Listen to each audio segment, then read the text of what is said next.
We having issues with sound. Okay, sorry about that. Hey, Jaro, thank you. Okay, accidentally didn't hit the button for the audio. All right. Well, now we're here with you with the right audio. So thank you all for joining me for Spellbound Stories. Much love and such a pleasure to be here with you all. Big shout out to everyone here in the chat. Big love, as always, to Marion the Barbarian. Much love to Honeybee. Much love to Jaro, to Hupomeno, to Constellation Pegasus, to Howard, to Mormon the Atheist, and to everyone else watching. Really excited to be here with you guys today. So, today we're doing Spellbound Stories. So, this is the show where I dive deep into modern literature. And we're looking at today a wonderful book called The Gods of Pegana by Lord Dunsany. And those of you who follow along with the channel know that Lord Dunsany is one of my all-time favorite authors, a really interesting character, right? They were born around 1878 in London, UK. They're of Irish origin, an Anglo-Irish writer, and one of the most important writers in all of fantasy fiction. This particular work that we're going to dive into, The Gods of Pegana, is widely considered to be the first attempt by a modern author to come up with their own mythology, their own mythos, their own, theogony. In the same way that Hesiod was writing their own theogony, we can say that this book, The Gods of Pegana, is Lord Dunsany's attempt to create a new pagan, a new fantastical, imagined, mythos. And this goes on to basically inform the entire genre of fantasy fiction. 10 years later, we get, of course, the incredible, the master J.R.R. Tolkien with his book, The Silmarillion, which would also do a similar kind of thing, creating one's own mythos. We also see this, of course, with the incredible H.P. Lovecraft, who started his own Cthulhu mythos. And this, according to his own writings, was largely started because of his obsession and love for all things Lord Dunsany. So Dunsany's got his hands all over modern literature and is really an incredibly influential writer. And from our perspective of looking into people who are dragons and looking into people who are into the magic and the pagan thought, Dunsany is kind of an interesting character. He's someone who kind of walks between the margins. So one of the interesting things about him is he's connected to a lot of really famous magical occultists. Famously, one of his closest friends and confidants was William Butler Yeats. And Yeats was a member of the Golden Dawn and a practicing occultist in his own right. And Dunsany was also a correspondent and a friend of Aleister Crowley, right? Now, how deep this relationship goes, there's a lot of speculation, but we know that Crowley read The Gods of Pegana in the early 1900s after it was published in 1905. So between 1905 and 1909, he read this book, The Gods of Pegana, and decided to strike up a letter writing sort of relationship with Lord Dunsany. And only a few of these letters have survived to us, but apparently there were quite a few, and they maintained a connection for years, to the point where Dunsany actually contributed a poem to Aleister Crowley's magazine, The Equinox. And that's actually what we're going to read here first. I want to read for you guys. This was just a fun little aside I found while diving into Lord Dunsany. So first off, here's a picture of the man. This was taken in 1919 at the height of his literary prowess when he was most famous. And this here is the poem that he submitted to Crowley's magazine, The Equinox. This is called The Sphinx at Giza, just so you can get a taste of his magic here. So let's have a little fun. And we're going to read this beautiful piece, The Sphinx at Giza. I saw the other day the Sphinx's painted face. She had painted her face in order to ogle time. And he has spared no other painted face in all the world but hers. Delilah was younger than she, and Delilah is dust. Time has loved nothing but this worthless painted face. I do not care that she is ugly, nor that she has painted her face, so that she only lure his secret from time. Time dallies like a fool at her feet when he should be smiting cities. Time never wearies of her silly smile. There are temples all about her that he has forgotten to spoil. I saw an old man go by, and time never touched him. Time that has carried away the seven gates of Thebes. She has tried to bind him with ropes of eternal sand. She had hoped to oppress him with the pyramids. He lies there in the sand with his foolish hair all spread about her paws. If she ever finds his secret, we will put out his eyes so that he shall find no more or beautiful things. There are lovely gates in Florence that I fear he will carry away. We have tried to bind him with song and with old customs, but they only held him for a little while, and he has always smitten us and mocked us. When he is blind, he shall dance to us and make sport. Great clumsy time shall stumble and dance, who like to kill little children and can hurt even the daisies no longer.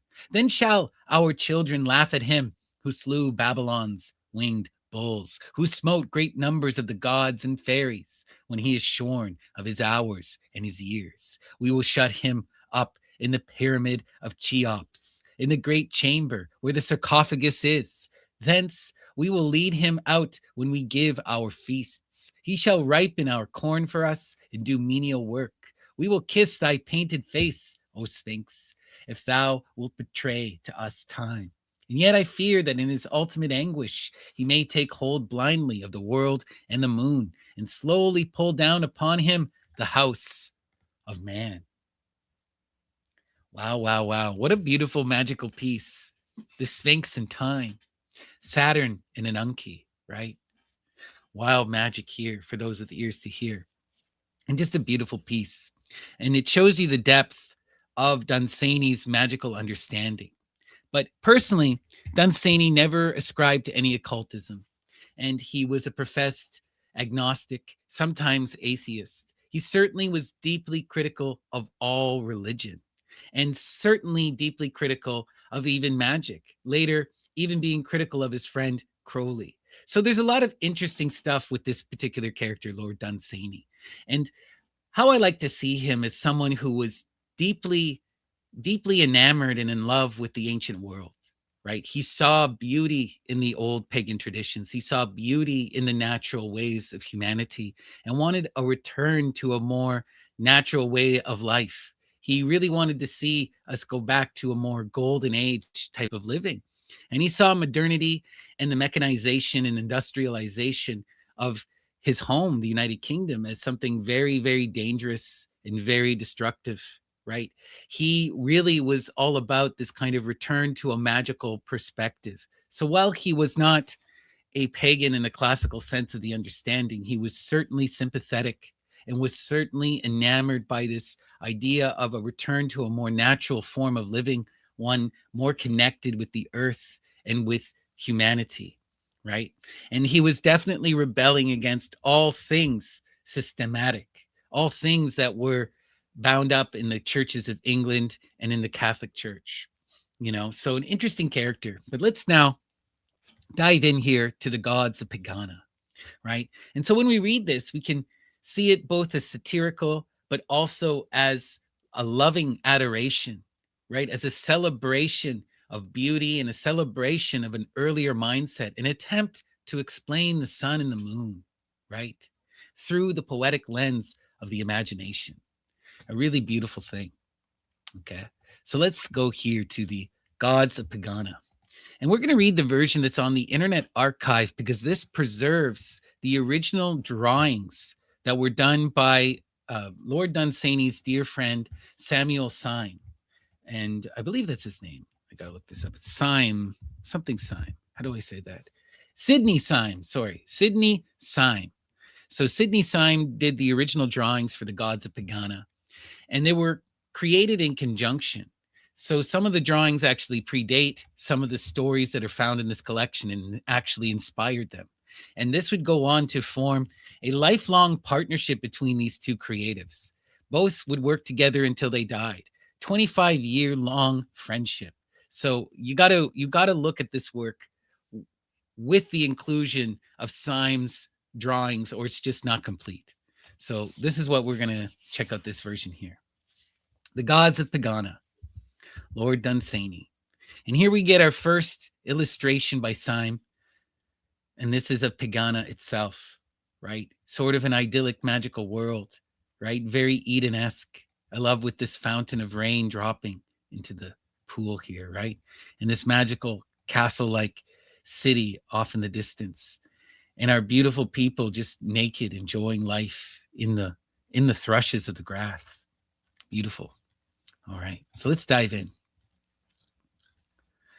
There be islands in the central sea, whose waters are bounded by no shore, and where no ships come. This is the faith of their people. In the mists before the beginning, fate and chance cast lots to decide whose the game should be. And he that won strode through the mists to Mana Yud Shusai and said, now make gods for me, for I have won the cast, and the game is to be mine. Who it was that won the cast, and whether it was fate or whether chance that went through the mists before the beginning to Mana Yud Shushai, none knoweth. Interesting. So it began as a bet, as a game between two other gods, two lesser figures, who then go to the main god and ask him to create more gods in order to play the game that they decided. But no one can understand if it was chance or fate who chose the game. All right. The gods of Pegana. Before there stood gods upon Olympus, or ever Allah was Allah, had wrought and rested Mana Yud Shusai. There are in Pegana Mung and Shish and Kib, and the maker of all small gods, who is Mana Yud Shushai. Moreover, we have a faith in Rune and Slid. And it has been said of old that all things that have been were wrought by the small gods, excepting only Mana Yud Shushai, who made the gods and hath thereafter rested. And none may pray to Mana Yud Shushai, but only to the gods whom he hath made. But at the last will Mana Yud Shushai forget to rest, and will make again new gods in other worlds, and will destroy the gods whom he hath made. And the gods and the worlds shall depart, and there shall be only Mana Yud Shushai. Of Skarl, the drummer. When Mana Yud Shushai had made the gods and Skarl made a drum and began to beat upon it that he might drum forever. Then because he was weary after making of the gods, and because of the drumming of Skarl, did Mana Yud Shushai grow drowsy and fall asleep. And there fell a hush upon the gods when they saw that Mana rested, and there was silence on Pegana, save for the drumming of Skarl. Skarl sitteth upon the mist before the feet of Mana Yud Shushai, above the gods of Pegana, and there he beateth his drum.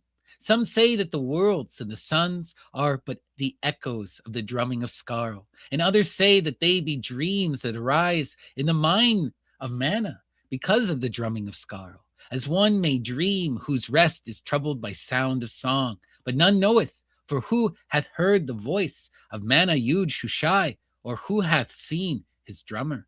Whether the season be winter or weather. Oh, look at our drummer here, Mana Yud Shushai, our giant god man, and the magical drummer. Beautiful. It be summer, whether it be morning among the worlds, or whether it be night, Skarl still beateth his drum. For the purposes of the gods are not yet fulfilled. Sometimes the arm of Skarl grows weary, but still he beateth his drum, that the gods may do the work of the gods, and the worlds go on. For if he cease for an instant, then Mana Yud Shushai will start awake, and there will be worlds nor gods no more. But when at the last the arm of Skarl shall cease to beat his drum, silence shall startle Pegana, like thunder in a cave, and Mana Yud Shushai shall cease to rest. Then shall Skarl put his drum upon his back and walk forth into the void, beyond the worlds, because it is the end, and the work of Skarl is over. There may arise some other god whom Skarl may serve, or it may be that he shall perish. But to Skarl it shall matter not, for he shall have done the work of Skarl. The drummer beating upon his drum. Makes me think of the great donkey that we see in, of course, the Golden Ass or the Metamorphosis by Apuleius in the Pseudo-Lucian, right? This idea that the drummer beats the heartbeat of the universe, the vibration. In this, we also see, of course, in the Vedic understanding, the spanda, right? That idea of vibration, the cosmic vibration, the beating of the drum. Shiva with his little drum, I can't remember what it's called, but this is a common theme we see across traditions. Really beautiful. Love it. Okay, let's keep going. Of the making of the worlds, when Mana Yud Shushai had made the gods, there were only the gods, and they sat in the middle of time, for there was as much time before them as behind them, which, having no end, had neither a beginning. And Pegana was without heat or light or sound, save for the drumming of Scarl. Moreover, Pegana was the middle of all, for there was below Pegana, that there was above it, and there lay before it that which lay beyond. Then said the gods, making the signs of the gods and speaking with their hands, lest the silence of Pegana should blush. Then said the gods to one another, speaking with their hands, let us make worlds to amuse ourselves while Mana rests. Let us make worlds and life and death and colors in the sky. Only let us not break the silence upon Pegana. Then raising their hands, each god, according to his sign, they made the worlds and the suns and put a light in the house of the sky. Then said the gods, let us make one to seek and never to find out concerning the wherefore of the making of the gods. And they made by the lifting of their hands, each god according to his sign, the bright one with the flaring tail to seek from the end of the worlds to the end of them again, to return again after 100 years. Man, when thou seest the comet, know that another seeketh besides thee, nor ever findeth out. Then said the gods, still speaking with their hands, let there be now a watcher to regard. And they made the moon, with his face wrinkled with many mountains, and worn with 1,000 valleys, to regard with pale eyes the games of the small gods, and to watch throughout the resting time of Mana Yud Shushai, to watch, to regard all things, and be silent. Then said the gods, let us make one to rest, one not to move among the moving, one not to seek like the comet, nor to go round the worlds, to rest while Mana rests. And they made the star of the abiding and set it in the north. And when thou seest the star of the abiding to the north, know that one resteth as doth Mana Yud Shushai, and know that somewhere among the worlds is rest. Lastly, the gods said, we have made worlds and suns, and one to seek, another to regard. Let us now make one to wonder. And they made earth to wonder, each god by the uplifting of his hands according to his sign. And earth was. And earth was, according to the signs of the gods, for our amusement. Wow. Of the game of the gods, 1,000,000 years passed over the first game of the gods, and Mana Yud Shushai still rested, still in the middle of time, and the gods still played with worlds. The moon regarded, and the bright one sought, and returned again to his seeking. Then Kib grew weary of the first game of the gods, and raised his hands in Pegana, making the sign of Kib, and earth became covered with beasts for Kib to play with. And Kib played with the beasts, but the other gods said to one another, speaking with their hands, what is it that Kib has done? And they said to Kib, what are these things that move upon the earth, yet move not in circles like the worlds, that regard like the moon, and yet they do not shine? And Kib said, this is life. But the gods said one to another, if Kib has thus made beasts, he will in time make men, and will endanger the secret of the gods. And Mung was jealous of the work of Kib, and sent down death among the beasts, but could not stamp them out. 1,000,000 years passed over the second game of the gods, and still it was the middle time. And Kib grew weary of the second game, and raised his hand in the middle of all, making the sign of Kib, and made men. Out of beasts he made them, and earth was covered with men. Then the gods feared greatly for the secret of the gods, and set a veil between man and his ignorance, that he might not understand. And Mung was busy among men. But when the other gods saw Kib playing his new game, they came and played it too. And this they will play until Mana arise to rebuke them, saying, "What do ye playing with worlds and suns and men and life and death?" And they shall be ashamed of their playing in the hour of the laughter of Mana Shud Shushai. It was Kib who first broke the silence of Pegana by speaking with his mouth like a man. And all the other gods were angry with Kib that he had spoken with his mouth. And there were no longer silence in Pegana or the worlds. Wow. Kib, who created man and broke the silence. How wild. The chant of the gods. There came the voice of the gods singing, the chant of the gods singing. We are the gods. We are the little games of Mana Yud Shushai that he playeth, that he hath played and hath forgotten. Many Mana Yud Shushai hath made us, and we made the worlds and the suns, and we play with the worlds and the sun in life and death until Mana arise to rebuke us, saying, "What do ye playing with worlds and suns?" It is a very serious thing that there be worlds and suns, and yet most withering is the laughter of Mana Yud Shushai. And when he arises from resting at the last and laughs at us for playing with the worlds and suns, we will hastily put them behind us, and there shall be worlds no more. Wow. The end of time will happen when God rebukes the other gods for playing with his toys. Don't play with your toys too much, right? The sayings of Kib, sender of life in all the worlds. Kib said, "I am Kib. I am none other than Kib. Kib is Kib. Kib is he and no other. Believe." Kib said, "When time was early, when time was very early indeed, there was only Mana Yud Shoshai. Mana Yud Shoshai was before the beginning of the gods and shall be after their going." And Kib said, "After the going of the gods, there will be no small worlds nor big." Kib said, "It will be lonely for Mana Yud Shoshai, because this is written, believe. For is it not written, or are you greater than Kib? Kib is Kib." Concerning Shish, the destroyer of hours. Time is the hound of Shish. At Shish's bidding, do the hours run before him as he goeth upon his way.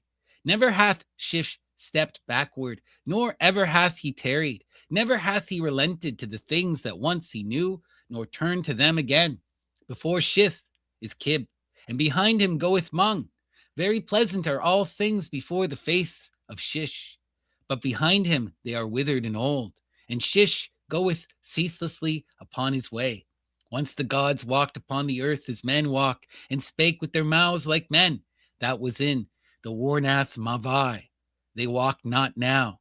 And Warnath Mavai was a garden fairer than all the gardens upon earth. Kib was propitious, and Mung raised not his hand against it, neither did Shish assail it with his hours.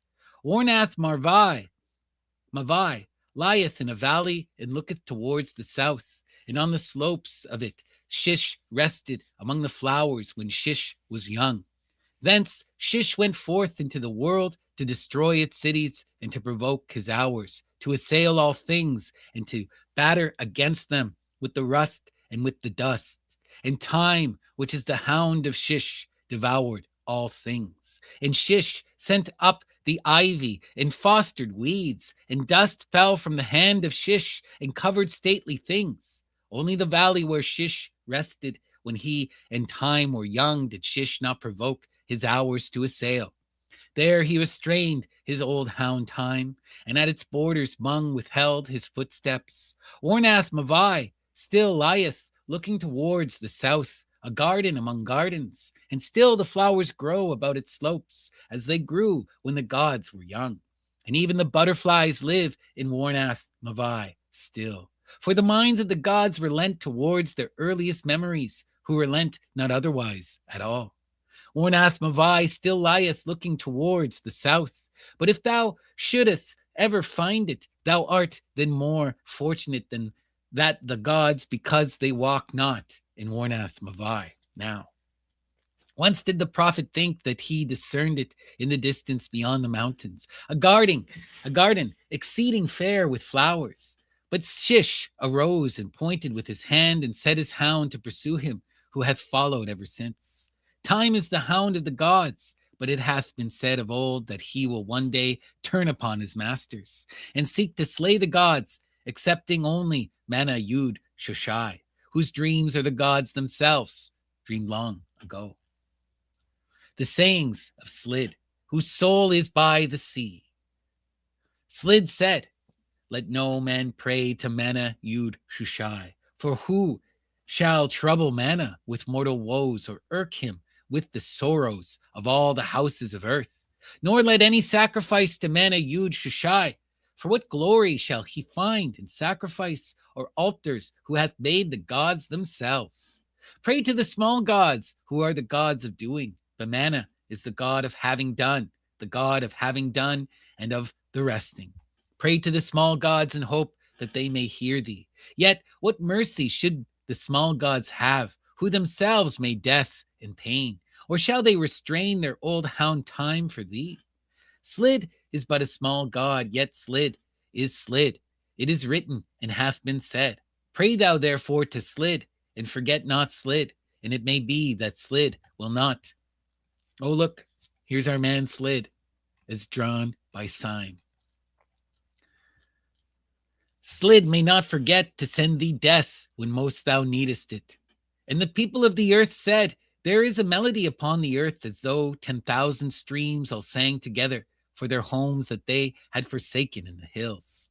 And Slid said, I am the Lord of gliding waters and of foaming waters and of still. I am the Lord of all the waters in the world, and all that long streams garner in the hills. But the soul of Slid is in the sea. Thither goes all that glides upon the earth, and to the end of all the rivers is the sea. And Slid said, the hand of Slid hath toyed with cataracts, adown the valleys have trod the feet of Slid, and out of the lakes of the plains regard the eyes of Slid. But the soul of Slid is in the sea. Much homage hath Slid among the cities of men, and pleasant are the woodland paths, and the paths of the plains, and pleasant the high valleys where he danceth in the hills. But Slid would be fettered neither by banks nor boundaries, so the soul of Slid is in the sea. For there may Slid repose beneath the sun and smile at the gods above him with all the smiles of Slid, and be a happier god than those who sway the worlds, whose work is life and death. There may he sit and smile, or creep among the ships, or moan and sigh round islands in his great content. The miser lord of wealth and gems and pearls beyond the telling of all fables. Or there may be, when Slid would fain exult, thrown up his arms, or toss with many a fathom of wandering hay the mighty head of Slid, and cry aloud tumultuous dirges of shipwreck, and feel through all his being the crashing might of Slid, and sway the sea. Then doth the sea, like venturous legions on the eve of war, that exult to exclaim their chief, gather its forth together from under all the winds, and roar and follow and sing and crash together to vanquish all things, and all at the bidding of Slid, whose soul is in the sea. There is ease in the soul of Slid, and there be calms upon the sea. Also there be storms upon the sea, and troubles in the soul of Slid. For the gods have many moods, and Slid is in many places, for he sitteth in high Pegana. Also along the valley walketh Slid, wherever water moveth, or lieth still. But the voice and the cry of Slid are from the sea. And to whoever that cry hath ever come, he must needs follow and follow, leaving all stable things, only to be always with Slid, in all the moods of Slid, to find no rest upon until he reach the sea. With the cry of Slid before them, and the hills of their home behind have gone 100,000 to the sea, over whose bones doth Slid lament, with the voice of a god lamenting for his people. Even the streams from the inner lands have heard Slid's far-off cry, and all together have forsaken lawns and trees to follow where Slid is gathering up his own, to rejoice where Slid rejoices, singing the chant of Slid, even as will at the last gather all the lives of the people about the feet of Mana Yud Shoshai.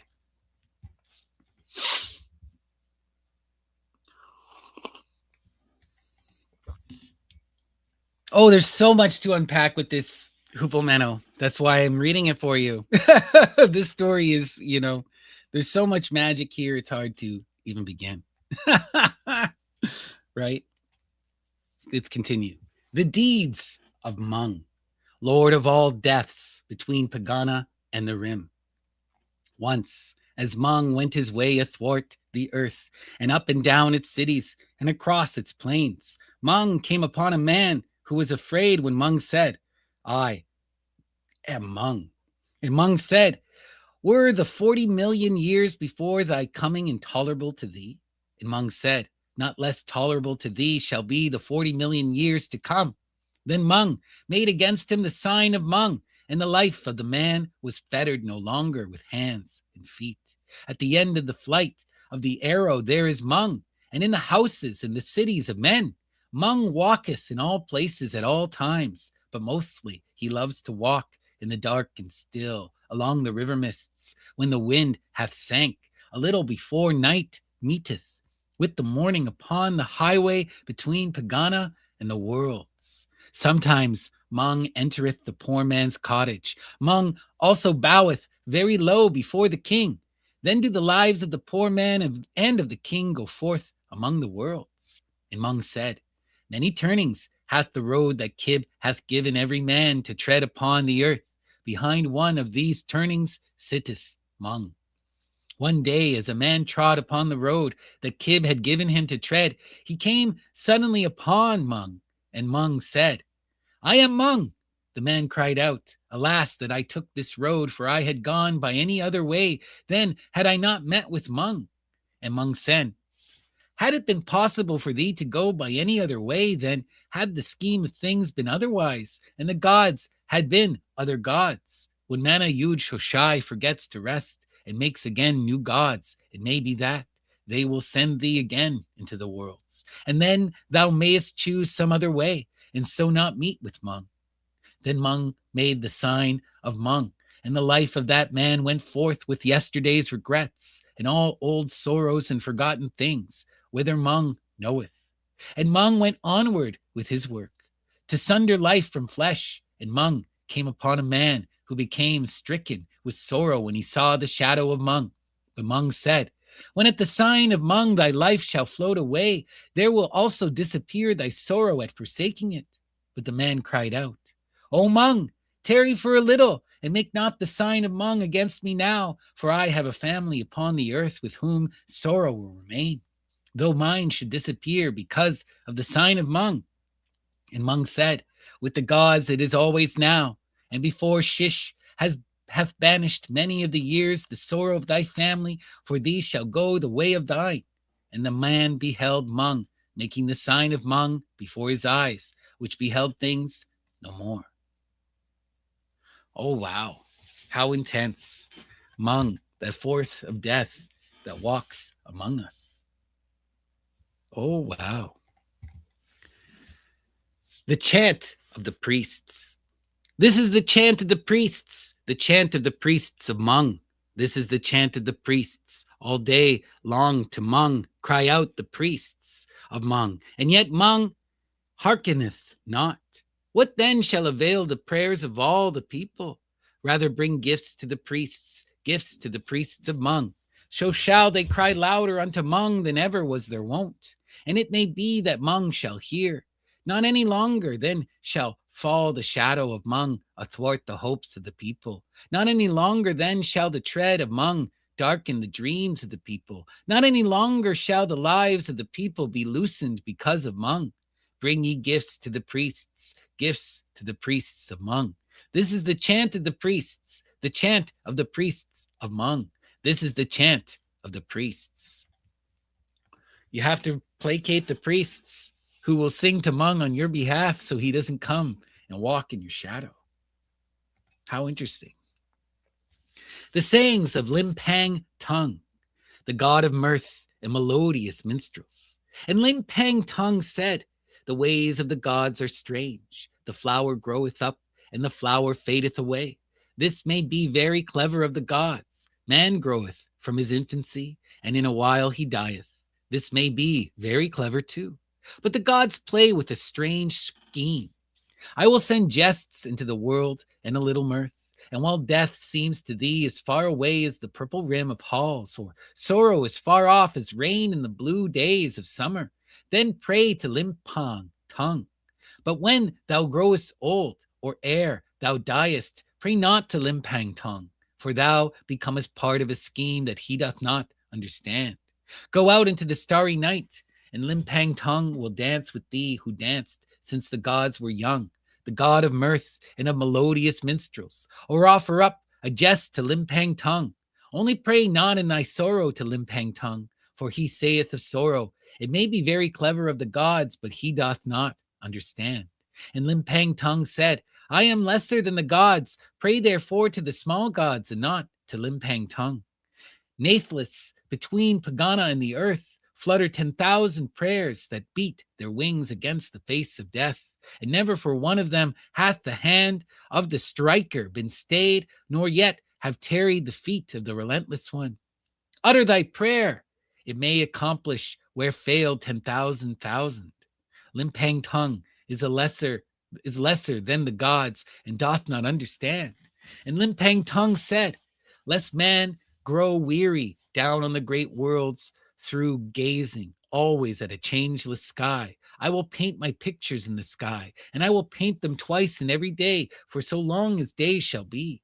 Once as the day ariseth, out of the homes of dawn will I paint upon the blue that men may see and rejoice. And ere day falleth, under into the night will I paint upon the blue again, lest men be sad.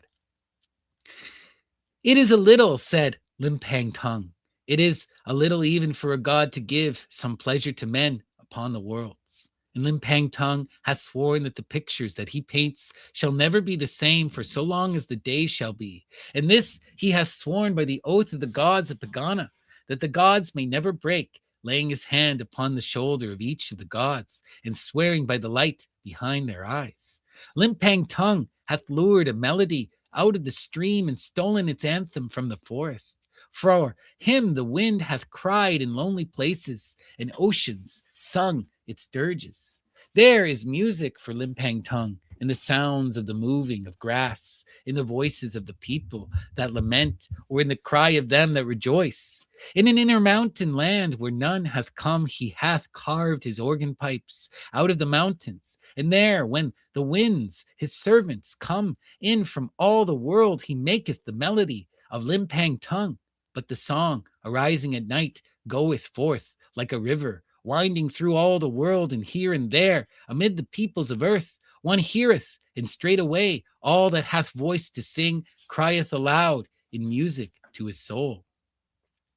Or sometimes, walking through the dusk with steps unheard by men, in a form unseen by the people, Limpang tongue goeth abroad, and standing behind the minstrels in cities of song, waveth his hands above them to and fro, and the minstrels bend to their work, and the voice of the music ariseth, and mirth and melody abound in that city of song, and no one seeth Limpang tongue as he standeth behind the minstrels. But through the mists towards morning, in the dark when the minstrels sleep, and mirth and melody have sunk to rest, Limpang tongue goeth back again to his mountain land. Wow, wow, wow. Is that Pan? Dionysus? Wow. Lovely. Of Yoharneth Lahai, the god of little dreams and fancies. Yoharneth Lahai is the god of little dreams and fancies. All night he sendeth little dreams out of Pegana to please the people of earth. He sendeth little dreams to the poor man and to the king. He is so busy to send his dreams to all before the night be ended that oft he forgotteth which be the poor man and which be the king. To whom Yoharneth Lahai cometh not with little dreams and sleep, he must endure all night the laughter of the gods with highest mockery in Pegana. All night long Yoharneth Lahai giveth peace to cities until the dawn hour and the departing of Yoharneth Lahai. when it is time for the gods to play with men again. Whether the dreams and the fancies of Yoharneth Lahai be false, and the things that are done in the day be real, or the things that are done in the day be false, and the dreams and fancies of Yoharneth Lahai be true, none knoweth, saving only Mana Yud Shushai, who hath not spoken.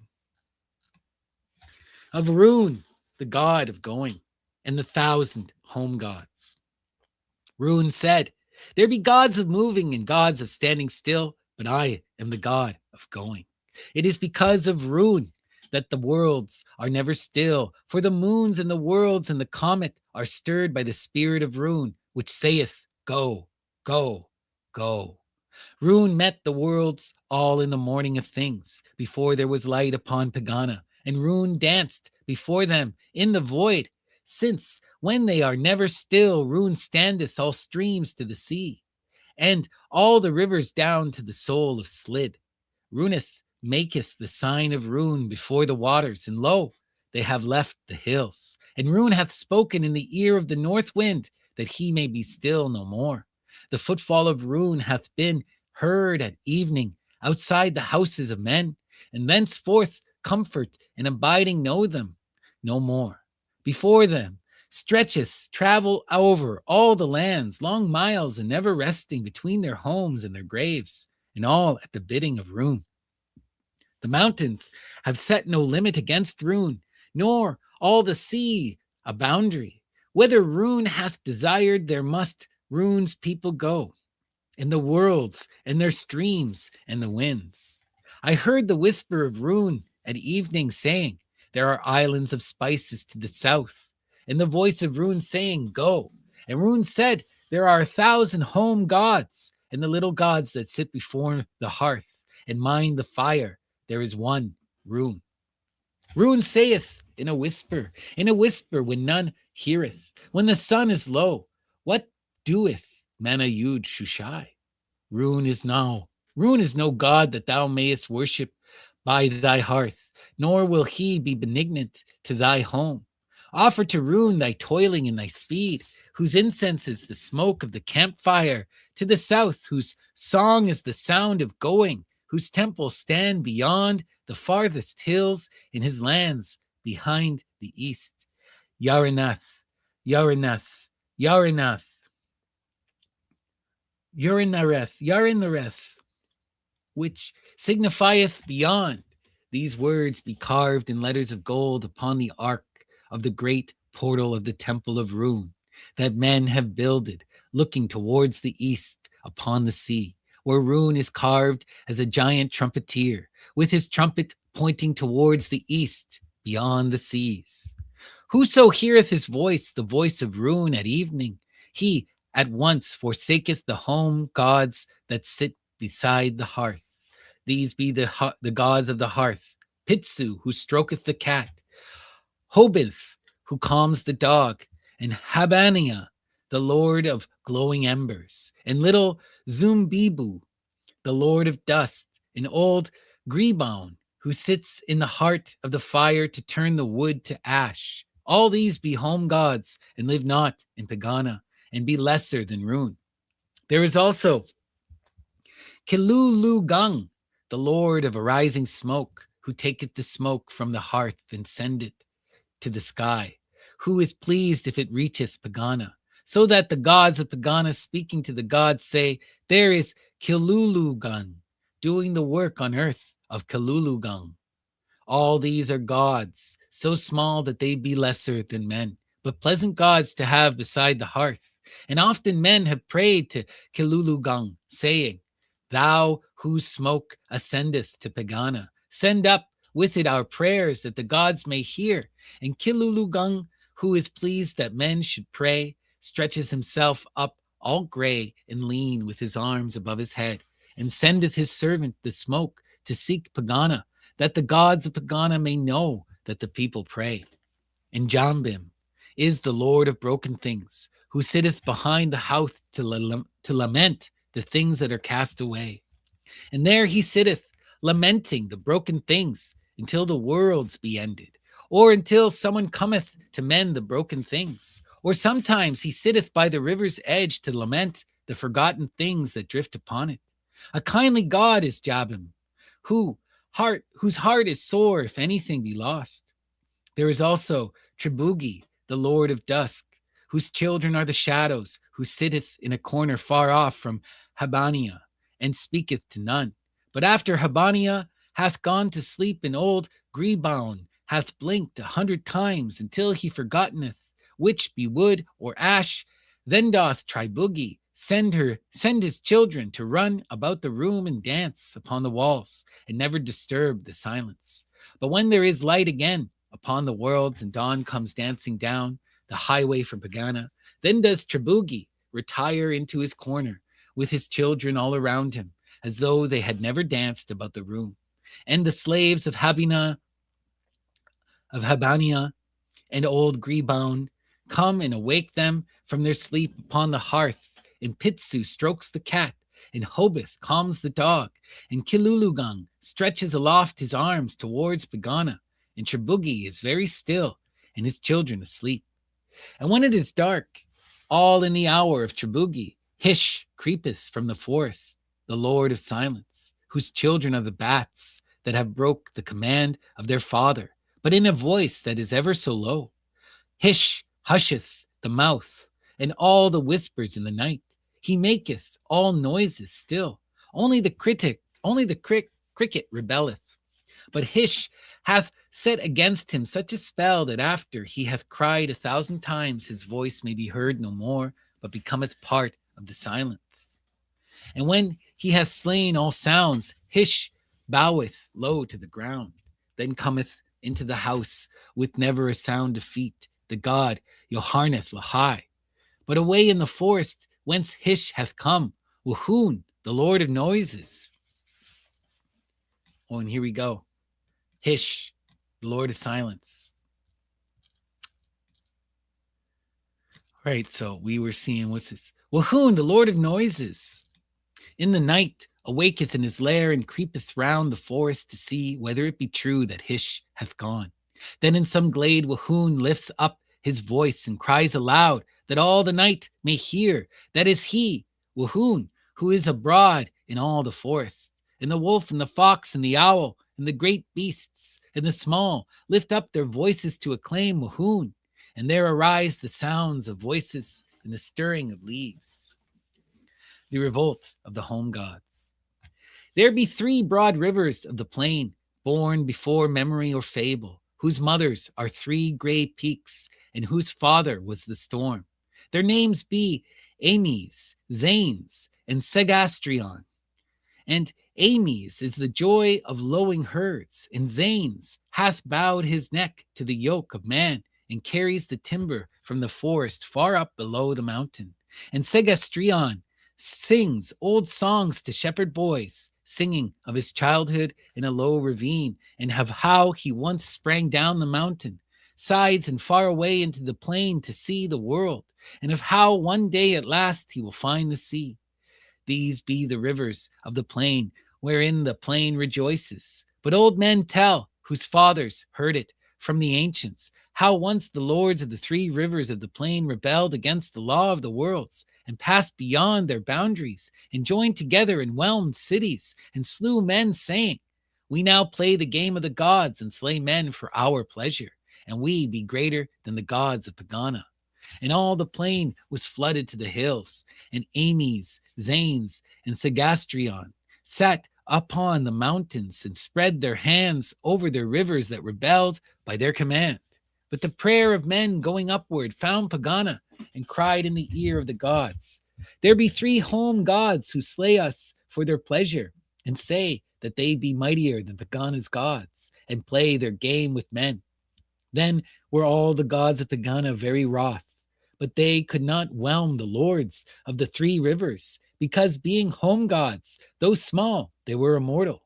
And still the home gods spread their hands across the rivers, and with their fingers wide apart, and the waters rose and rose, and the voice of their torrent grew louder, crying, "Are we not Emes, Zanes, and Segastrion?"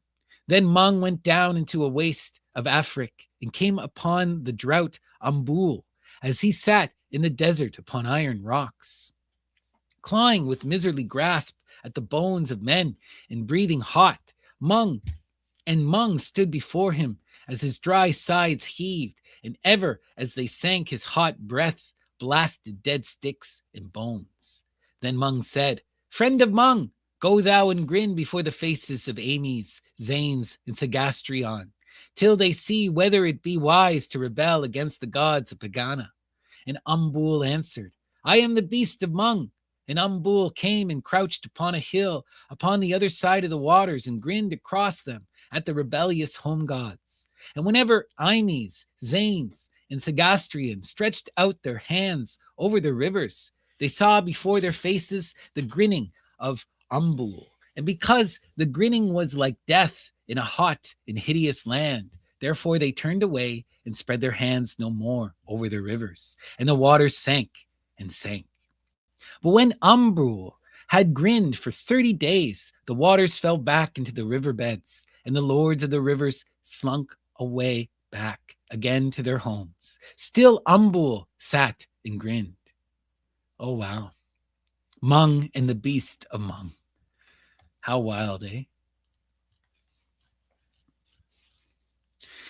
Then Imes sought to hide himself in a great pool beneath a rock, and Zanes crept into the middle of a wood, and Sagastrion lay and panted on the sand. Still Umbul sat and grinned. Amy's grew lean and was forgotten, so that the men of the plain would say, "Here once was Amy's." And Zanes scarce had strength to lead his river to the sea. And as Sagastrion lay and panted, a man stepped over his stream, and Sagastrion said, "It is the foot of a man that has passed across my neck, and I have sought to be greater than the gods of Pegana." Then said the gods of Pegana, "It is enough. We are the gods of Pegana, and none are equal." Then Mung sent Umbul back to his waste in Afric to breathe again upon the rocks and parch the desert, and to sear the memory of Afric into the brains of all who ever bring their bones away. And Amy's, Zanes, and Sagastrian sang again and walked once more in their accustomed haunts, and played the game of life and death with fishes and frogs, but never essayed to play it again more with men, as do the gods of Pegana. Oh, wow. Of Doro's hand, whose eyes regard the end. Sitting above the lies of the people and looking doth Doro's hand see that which is to be. The god of destiny is Doro's hand, upon whom have looked the eyes of Doro's hand. He goeth forward to an end that naught may stay. He becometh the arrow from the bow of Doro's hand, hurled forward at a mark he may not see, to the goal of Doro's hand. Beyond the thinking of men, beyond the sight of all the other gods, regard the eyes of Doro's hand. He hath chosen his slaves, and them doth the destiny god drive onward where he will, who, knowing not whither, nor even knowing why, feel only his scourge behind them or hear the cry before. There is something that Doro's hand would fain achieve, and therefore hath he set the people striving, with none to cease or rest in all the worlds. But the gods in Pegana, speaking to the gods, say, "What is it that Doro's hand would fain achieve?" It hath been written and said that not only the destinies of men are the care of Doro's hand, but even the gods of Pegana be not unconcerned by his will. All the gods of Pegana have felt a fear, for they have seen a look in the eyes of Doro's hand that regardeth beyond the gods. The reason and purpose of the worlds is that there should be life upon the worlds, and life is the instrument of Doro's hand, wherewith he would achieve his end. Wherefore the worlds go on, and the rivers run to the sea, and life ariseth and flieth, even in all the worlds. And the gods of Pegana do the work of the gods, and all for Doro's hand. But when the end of Doro's hand hath been achieved, there will be need no longer of life upon the worlds, nor any more a game for the small gods to play. Then will Kib tiptoe gently across Pegana to the resting place in highest Pegana of Mana Yud Shushai, and touching reverently his head, the hand that was wrought, the gods say, "Mana Yud Shushai, thou hast rested long." And Mana Yud Shushai shall say, "Not so, for I have rested but 50 aeons. Of the gods, each of them scarce more than 10,000,000 mortal years of the worlds that ye have made. And then shall the gods be afraid when they find that Mana knoweth that they have made worlds while he rested. And they shall answer, Nay, but the worlds came all of themselves. Then Mana Yud Shushai, as one who would have done with an irksome matter, will lightly wave his hand, the hand that wrought the gods, and there shall be gods no more. When there shall be 3 moons toward the north above the star of the abiding, 3 moons that neither wax nor wane, but regard towards the north. Or when the comet ceaseth from his seeking and stands still, not any longer moving among the worlds, but tarrying as one who rests after the end of search, then shall arise from resting, because it is the end, the greater one, who rested of old time, even Mana Yud Shoshai. Then shall the times that were be times no more. And it may be that the old dead days shall return from beyond the rim, and we who have wept for them shall see those days again, as one who returning from long travel to his home comes suddenly on dear remembered things. For none shall know of Mana who hath rested for so long, whether he be a harsh or merciful God. It may be that he shall have mercy, and that these things shall be. The eye in the waste. There lie 7 deserts beyond Badrahan, which is the city of the caverns end, the caravan's end. None goeth beyond. In the first desert lie the tracks of mighty travelers outward from Badrahan, and some returning. And in the second lie only outward tracks, and none return. The third is a desert untrodden by the feet of men. The fourth is the desert of sand, and the fifth is the desert of dust, and the sixth is the desert of stones, and the seventh is the desert of deserts. In the midst of the last of the deserts that lie beyond Badrahan, in the center of the desert of deserts, standeth the image that hath been hewn of old out of the living hill, whose name is Ranorada, the eye in the waste. About the base of Ranorada is carved in mystic letters that are vaster than the beds of streams these words: to the God who knows. Ranorada. Ranorada. Look at that. To the God who knows. Now, beyond the second desert are no tracks, and there is no water in all the 7 deserts that lie beyond Badrahan. Therefore came no man thither to hew that statue from the living hills. And Ranorada was wrought by the hands of the gods. Men tell in Badrahan, where the caravans end and all the drivers of the camels rest, how once the gods hewed Ranorada from the living hill, hammering all night long beyond the deserts. Moreover, they say that Ranorada is carved in the likeness of the god Hudrazai, who hath found the secret of Mana Yud Shushai, and knoweth the wherefore of the making of the gods. They say that Hudrazai stands all alone in Pegana and speaks to none, because he knows what is hidden from the gods. Therefore the gods have made his image in a lonely land as one who thinks and is silent, the eye in the waste. They say that Hudrazai had heard the murmurs of Mana Yud Shushai, as he muttered to himself and gleaned the meaning and knew, and that he was the god of mirth and of abundant joy, but became from the moment of his knowing a mirthless god, even as his image, which regards the desert beyond the track of man. But the camel drivers, as they sit and listen to the tales of the old men in the marketplace of Badrahan at evening, while the camel rests, say, if Hudrazai is so very wise and yet is sad, let us drink wine and banish wisdom to the wastes that lie beyond Badrahan. Therefore is there feasting and laughter all night long in the city where the caravans end. And all this the camel drivers tell when the caravans come in from Badrahan. But who shall credit tales that camel drivers have heard from aged men in so remote a city? All right.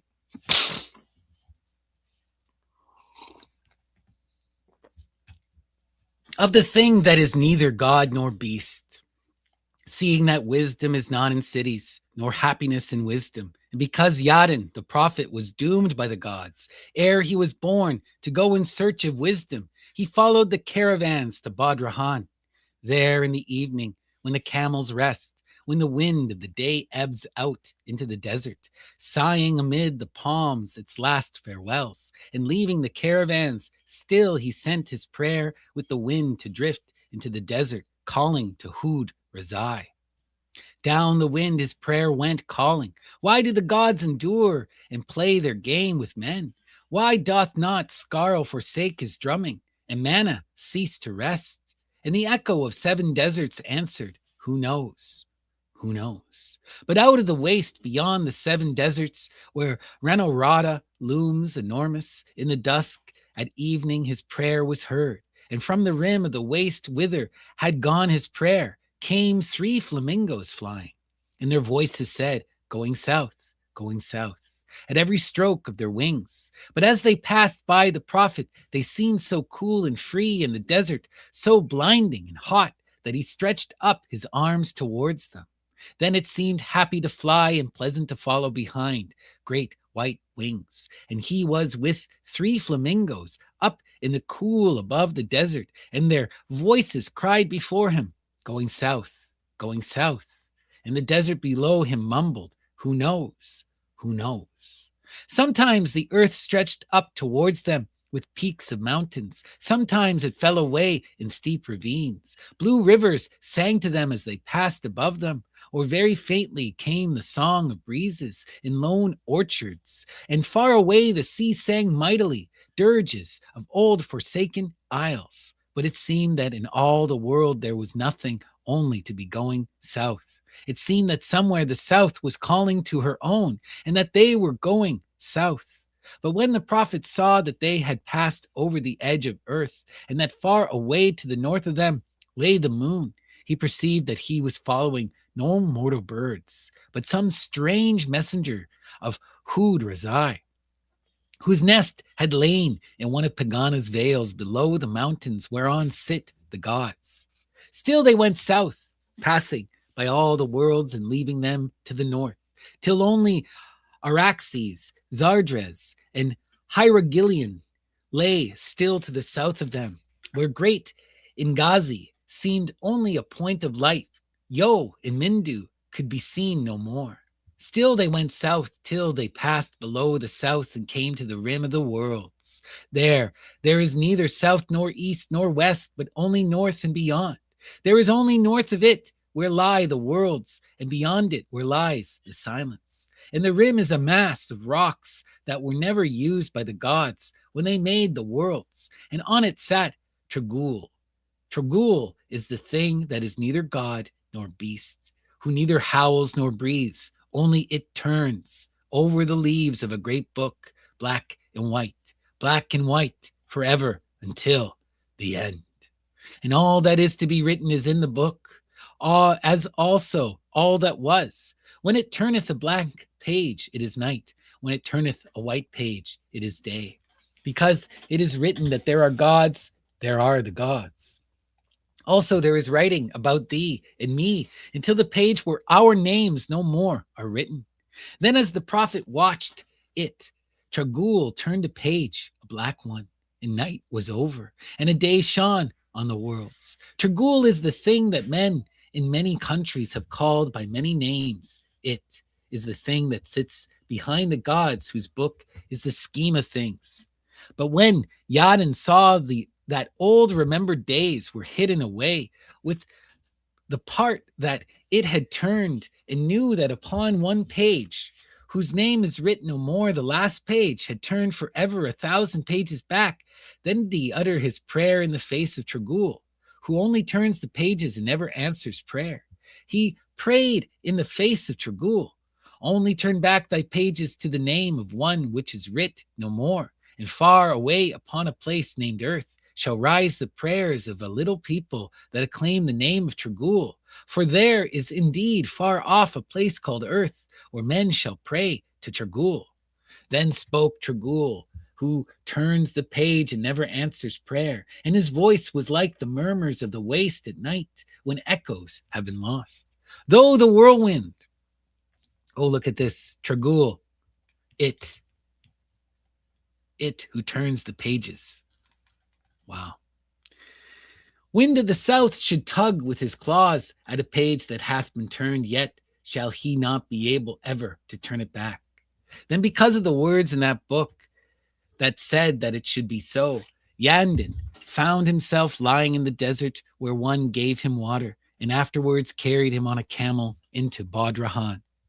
There some said that he had but dreamed when thirst had seized him, while he wandered among the rocks in the desert. But certain aged men of Badrahan say that indeed there sitteth somewhere a thing that is called Tragul, that is neither god nor beast, that turneth the leaves of a book black and white until he comes to the words, My Dune is a Han, which means the end forever in the book, in the gods, and the worlds shall be no more. Yonath, the prophet.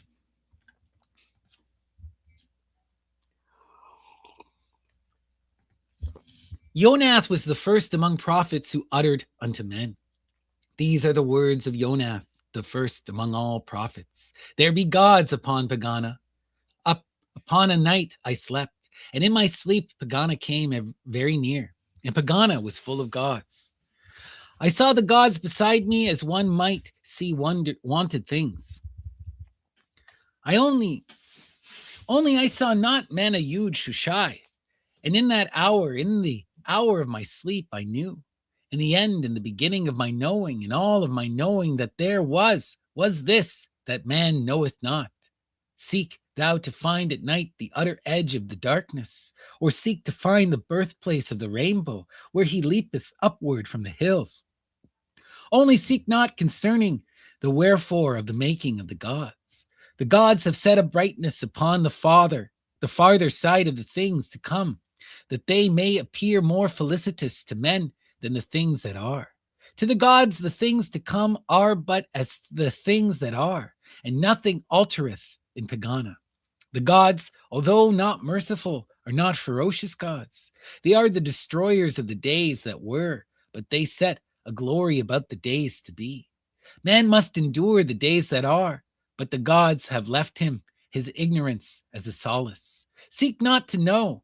Thy seeking will weary thee, and thou wilt return much worn to rest at last about the place from whence thou settest out upon thy seeking. Seek not to know. Even I, Yonath, the olden prophet, burdened with the wisdom of great years and worn with seeking, know only that man knoweth not. Once I set out seeking to know all things. Now I know one thing only, and soon the years will carry me away. The path of my seeking that leadeth to the seeking again must be trodden by very many more when Yonath is no longer even Yonath. Set not thy foot upon that path. Seek not to know. These be the words of Yonath. Wow. Knowledge as a curse. Wild stuff. Okay, let's continue here. Yug, the prophet. When the years had carried away Yonath, and Yonath was dead, there was no longer a prophet among men, and still men sought to know. Therefore they said unto Yug, Be thou our prophet, and know all things, and tell us concerning the wherefore of it all.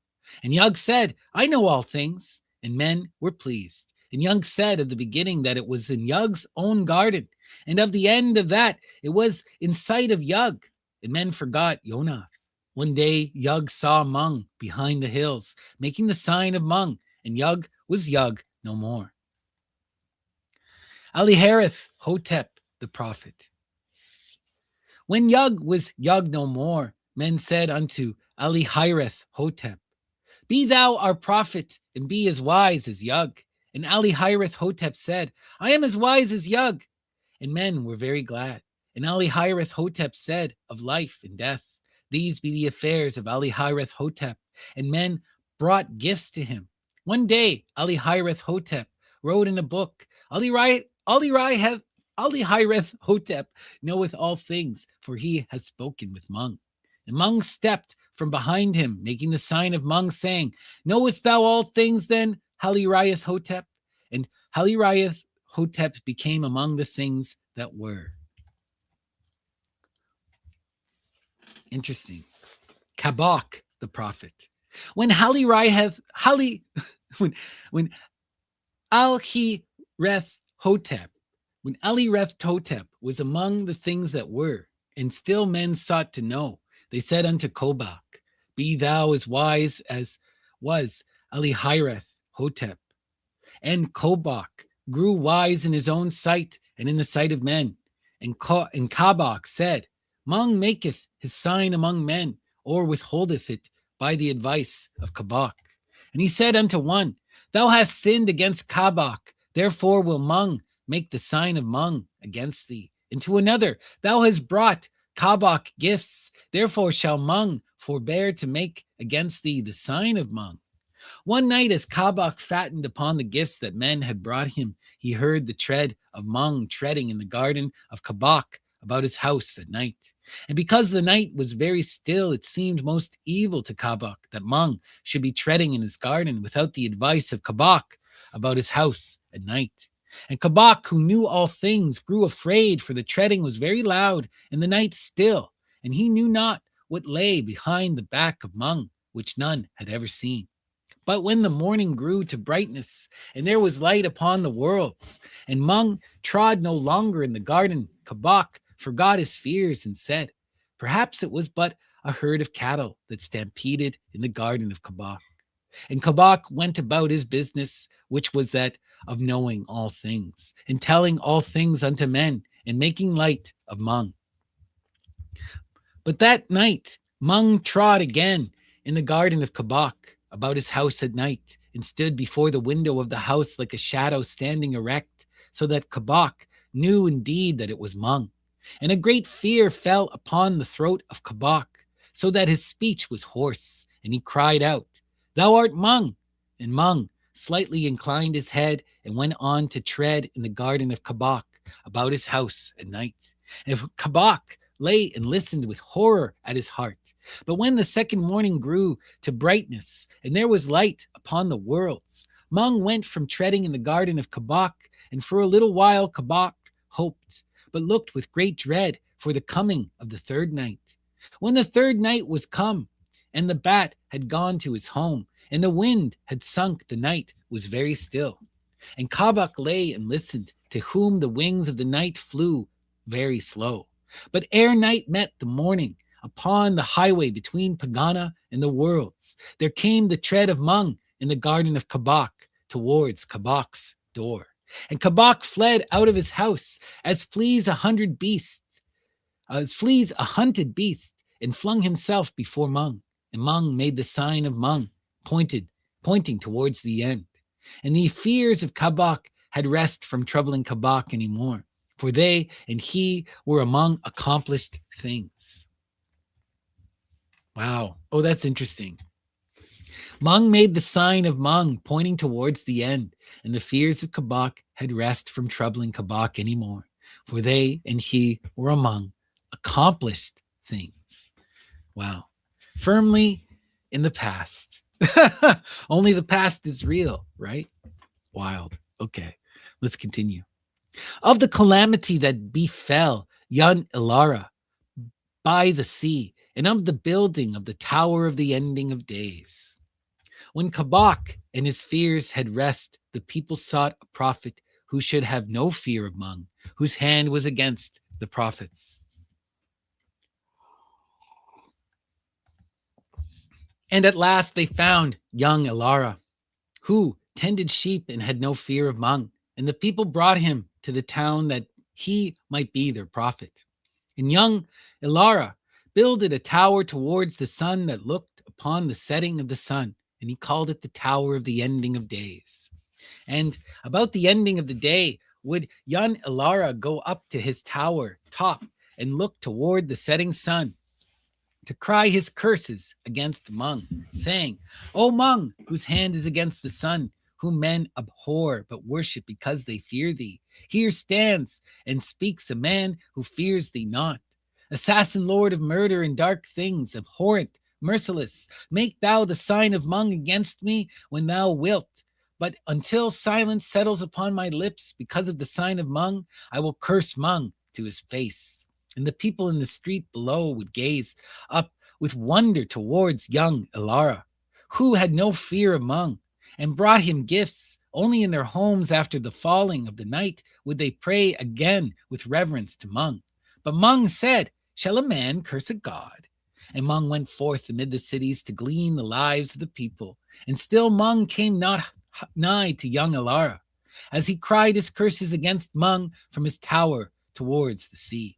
And Shish throughout the worlds hurled time away and slew the hours that had served him well, and called up more out of the timeless waste that lieth beyond the worlds, and drave them forth to assail all things. And Shish cast a whiteness over the hairs of young Ilara, and ivy about his tower, and weariness over his limbs, for Mung passed by him still. And when Shish became a god less durable to young Ilara than ever Mung hath been, he ceased at last to cry from his tower's top his curses against Mung whenever the sun went down, till there came the day when weariness of the gift of Kib fell heavenly upon young Ilara. Then from the tower of the ending of days did young Ilara cry out thus to Mung, crying, "O Mung, loveliest of the gods, O Mung, most dearly to be desired, thy gift of death is the heritage of man, with ease and rest and silence and returning to the earth. Kib giveth but toil and trouble, and Shith he sendeth regrets with each of his hours, wherewith he assails the world. Yoharneth Lahai cometh nigh no more. I can no longer be glad with Limpang tongue. When the other gods forsake him, a man hath only Mung." But Mung said, "Shall a man curse a god?" And every day and all night long did young Ilara cry aloud. Ah, now for the hour of the morning of many, and the pleasant garlands of flowers and the tears in the moist dark earth. Ah, for repose down underneath the grass, where the firm feet of the trees grip hold upon the world, where never shall come the wind that now blows through my bones, and the rain shall come warm and trickling, not driven by storm, where is the easeful falling asunder of bone from bone in the dark. Thus prayed young Ilara, who had cursed in his folly in youth while never heeded Mung.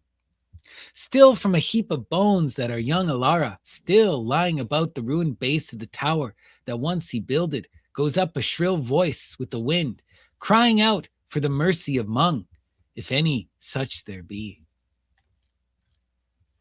Oh, wow. Mung never came for him. he lived immortal, crying out for Mung and cursing him. And so death absconded. Wow, wild. Let's continue. Of how the gods whelmed Sidith. There was dole in the valley of Sidith. For 3 years there had been pestilence, and in the last of the 3, a famine. Moreover, there was imminence of war. Throughout all of Sidith, men died night and day within the temple of all the gods save one, for none may pray to Mena Yud Shushai. Did the priests of the gods pray hard? For they said, "For a long while a man may hear the droning of little insects, and yet not be aware that he hath heard them. So may the gods not hear our prayers at first until they have been very oft repeated. But when our praying has troubled the silence long, it may be that some god, as he strolls in Pegana's glades, may come on one of our lost prayers that flutters like a butterfly tossed in storm when all its wings are broken. Then, if the gods be merciful, they may ease our fears in Sidith, or else they may crush us, being petulant gods. And so we shall see the trouble in Sidith no longer, with its pestilence and dearth and fears of war. But in the 4th year of the pestilence, and in the 2nd year of the famine, and while still there was imminence of war, came all the people of Sidith to the door of the temple of all the gods, save one, where none may enter but the priests, but only leave gifts and go.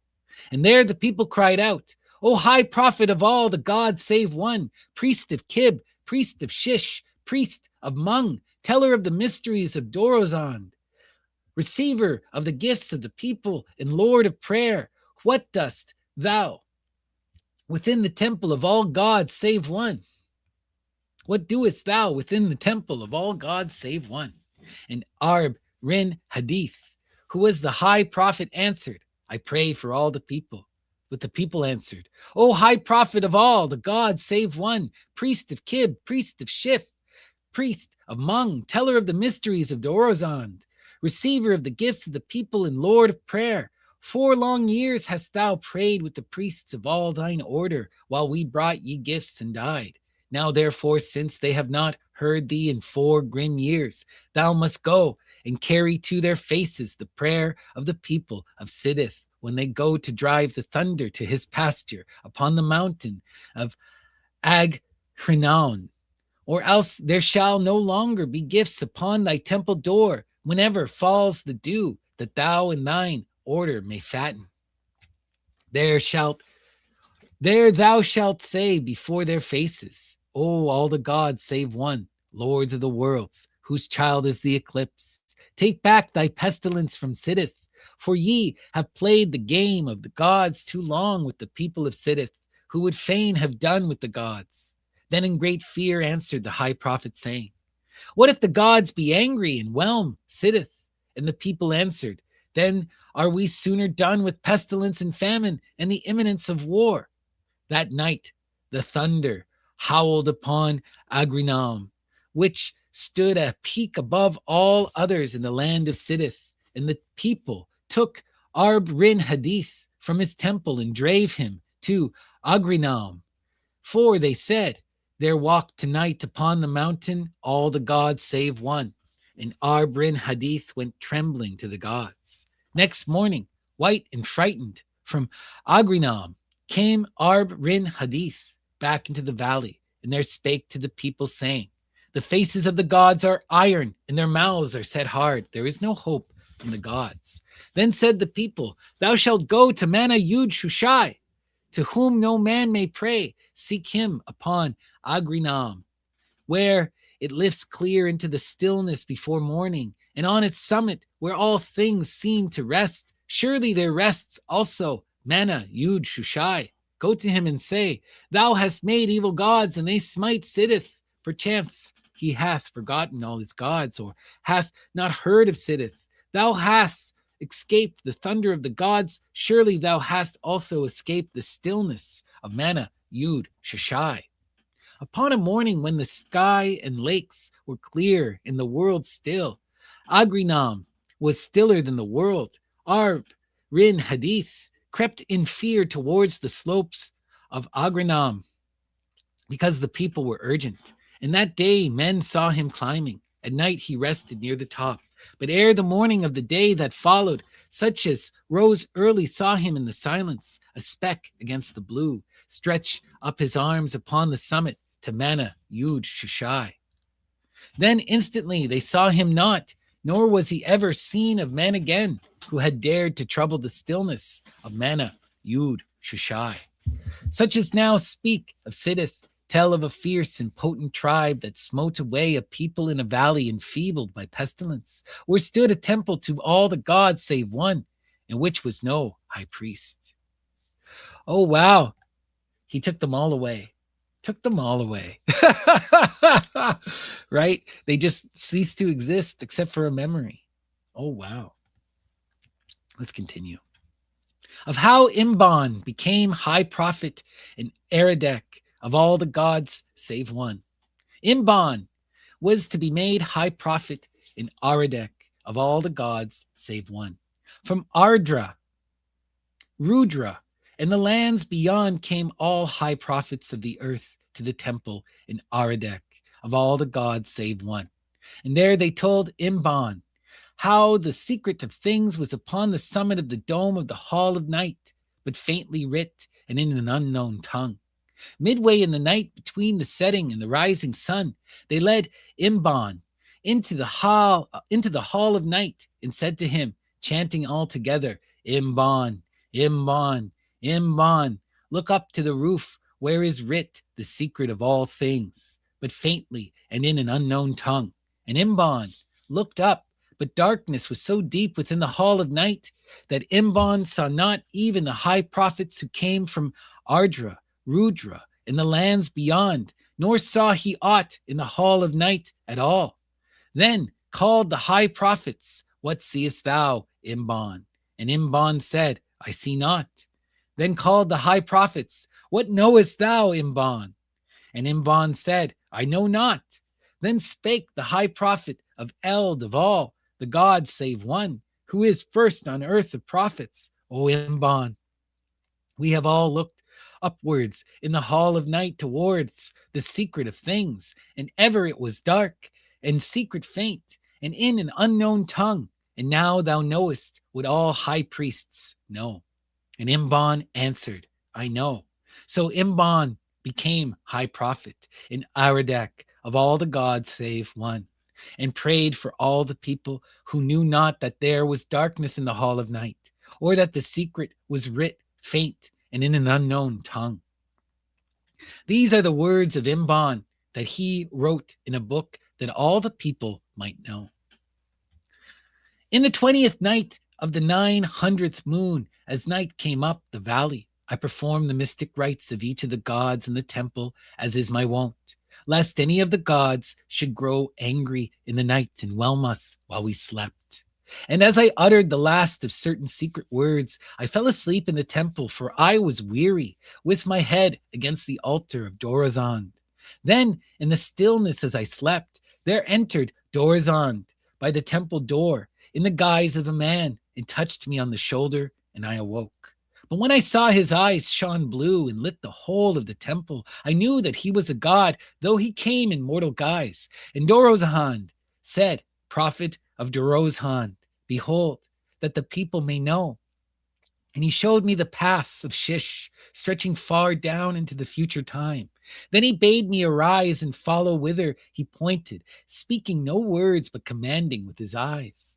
Therefore, upon the 20th night of the 900th moon, I walked with the Roshand adown the paths of Shish into the future time. And ever beside the way did men slay men, and the sum of their slaying was greater than the slaying of the pestilence or of any of the evils of the gods. And cities arose and shed their houses in dust, and ever the desert returned again to its own, and covered over and hid the last of all that had troubled its repose. And still men slew men. And I came at last to a time when men set their yoke no longer upon beasts, and made them beasts of iron. And after that did men slay men with mists. Then, because the slaying exceeded their desire, there came peace upon the world that was brought by the hand of the slayer, and men slew men no more. And cities multiplied, and overthrew the desert, and conquered its repose. And suddenly I beheld that the end was near. For there was a stirring above Pegana, as of one who grows weary of resting. And I saw the hound Time crouch to spring with his eyes upon the throats of the gods, shifting from throat to throat, and the drumming of Skarl grew faint. And if a god may fear it, it seemed that there was fear upon the face of Dorozhand. And he seized me by the hand and led me back along the paths of time that I might not see the end. Then I saw cities rise out of the dust again and fall back into the desert whence they had arisen. And again I slept in the temple of all the gods save one, with my head against the altar of Dorazand. Then again the temple was alight, but not with light from the eyes of Dorozhand. Only dawn came all blue out of the east and shone through the arches of the temple. Then I awoke and performed the morning rites and mysteries of all the gods save one, lest any of the gods be angry in the day and take away the sun. And I knew that because I, who had been so near to it, had not beheld the end, that a man should never behold it or know the doom of the gods. This they have hidden. Of how Imban met Zodrak.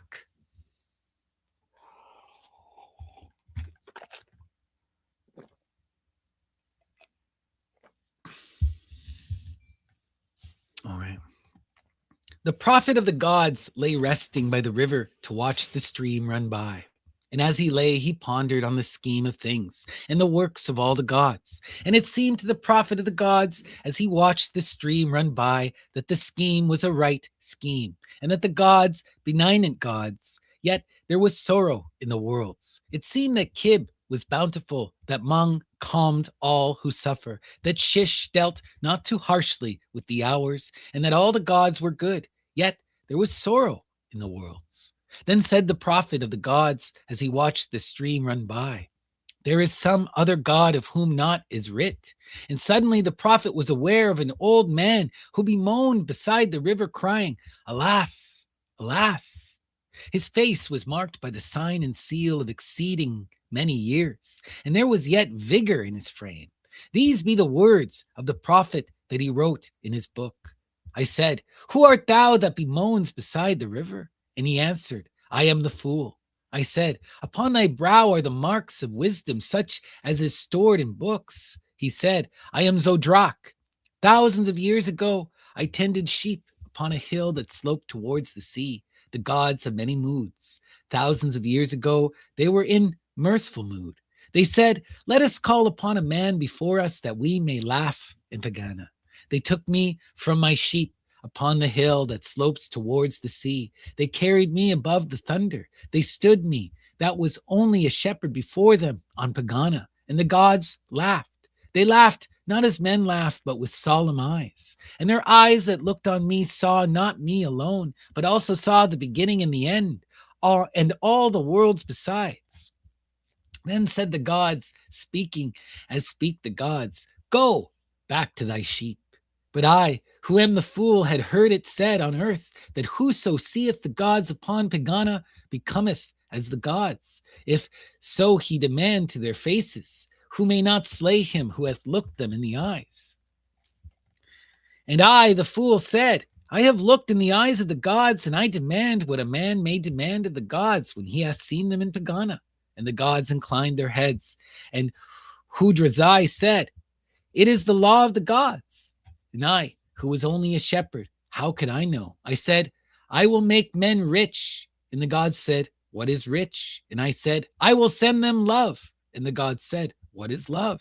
And I sent gold into the worlds. And alas, I sent with it poverty and strife. And I sent love into the worlds, and with it grief. And now I have mixed gold and love most woefully together. And I can never remedy what I have done. For the deeds of the gods are done, and nothing may undo them. Then I said, I will give men wisdom that they may be glad. And those who got my wisdom found that they knew nothing, and from having been happy became glad no more. And I, who would make men happy, have made them sad. And I have spoiled the beautiful scheme of the gods. And now my hand is forever on the handle of their plow. I was only a shepherd, and how should I have known? Now I come to see thee as thou restest by the river to ask of thee thy forgiveness, for I would fain have the forgiveness of a man. And I answered, O Lord of the seven skies, whose children are the storms, shall a man forgive a god? He answered, Men have sinned not against the gods, as the gods have sinned against men, since I came into their counsels. And I, the prophet, answered, O Lord of seven skies, whose plaything is the thunder, thou art amongst the gods. What need hast thou for words from any man? He said, Indeed, I am amongst the gods, who speak to me as they spoke to other gods. Yet there is always a smile about their mouths, and a look in their eyes that saith, Thou wert a man. I said, O Lord of seven skies, about whose feet the worlds are as drifted sand, because thou biddest me, I, a man, forgive thee.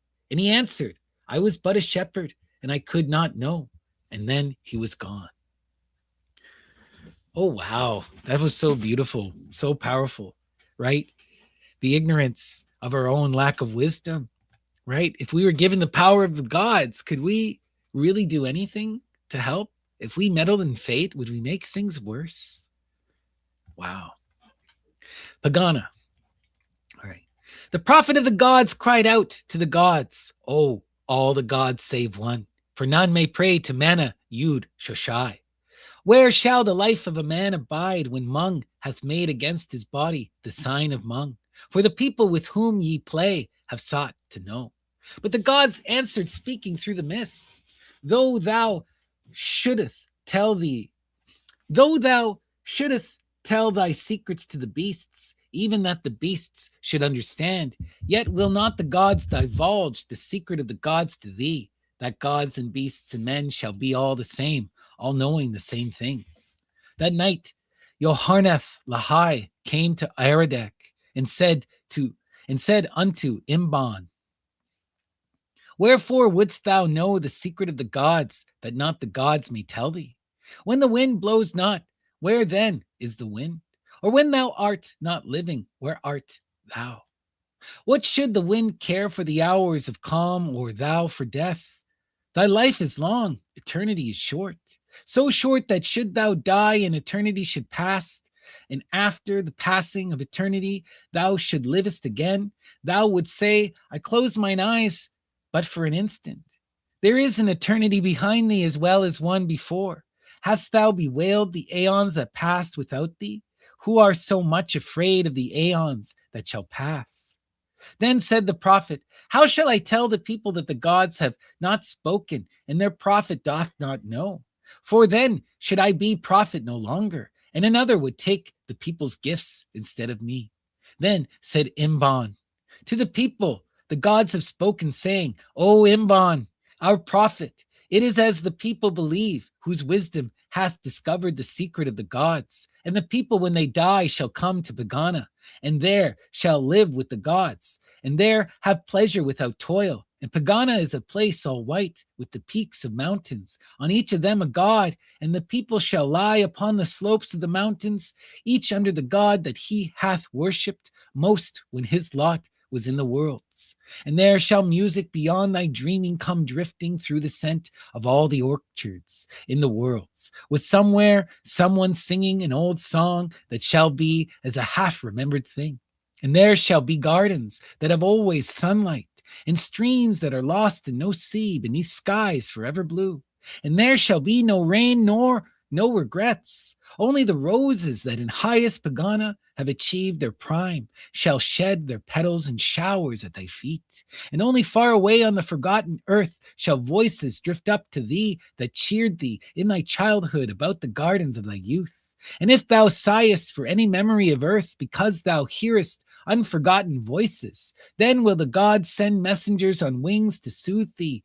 And Pegana sang to them, there one sigheth who hath remembered earth, and they shall make Pegana more seductive for thee still. And they shall take thee by the hand and whisper in thine ear till the old voices are forgot. And besides the flowers of Pegana, there shall have climbed by then until it hath reached to Pegana the rose that clambered about the house where thou wast born. Thither shall also come the wandering echoes of all such music as charmed thee long ago.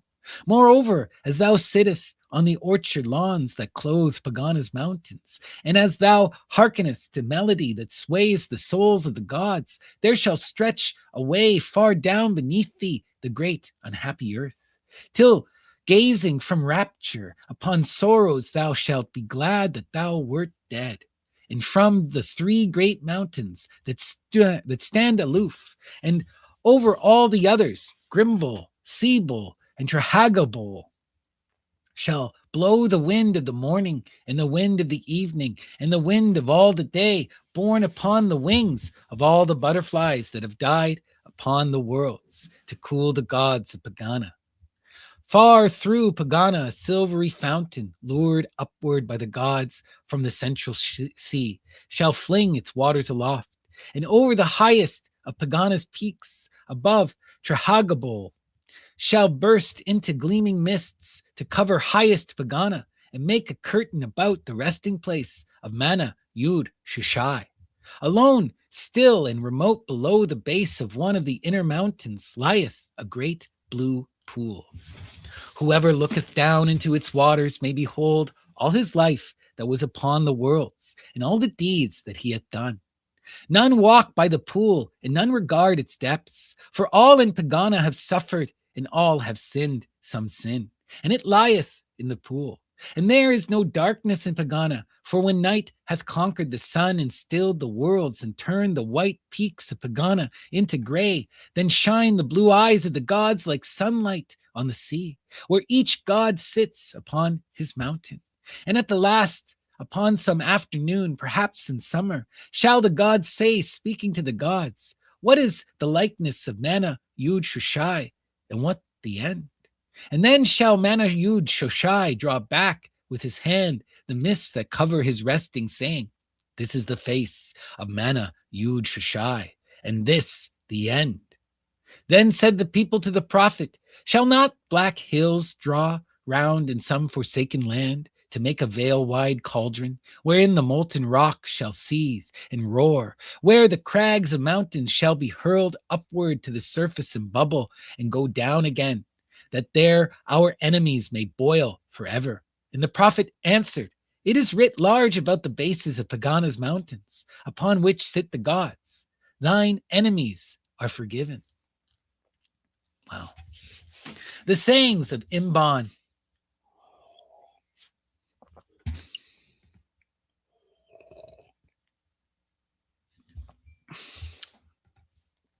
The prophet of the gods said, yonder beside the road there sitteth a false prophet, and to all who seek to know the hidden days he saith, upon the morrow the king shall speak to thee as his chariot goeth by. Moreover, all the people bring him gifts, and the false prophet hath more to listen to his words than hath the prophet of the gods. Then said Imban, who knoweth the prophet of the gods? I know only that I and men know not concerning the gods or aught concerning men. Shall I, who am their prophet, tell the people this? Wherefore have the people chosen prophets, but that they should speak the hopes of the people, and tell the people that their hopes be true? The false prophet saith, upon the morrow the king shall speak to thee. Shall not I say, upon the morrow the gods shall speak with thee, as thou restest upon Pegana? So shall the people be happy and know that their hopes be true, who have believed the words that they have chosen a prophet to say. But what shall know the prophet of the gods, to whom none may come to say, thy hopes are true, for whom none may make strange signs before his eyes to quench his fear of death, for whom alone the chant of his priests availeth not? The prophet of the gods hath sold his happiness for wisdom, and hath given his hopes for the people.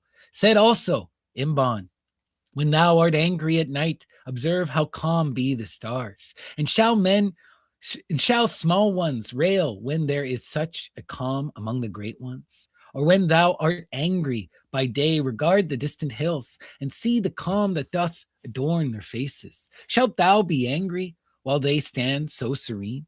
Be not angry with men, for they are driven as thou art by Dorzahand. Do bullocks goad one another on whom the same yoke rests? And be not angry with Dorozahand, for then thou beatest thy bare fingers against the iron cliffs. All that is so because it was to be. Rail not therefore against what is, for it was all to be.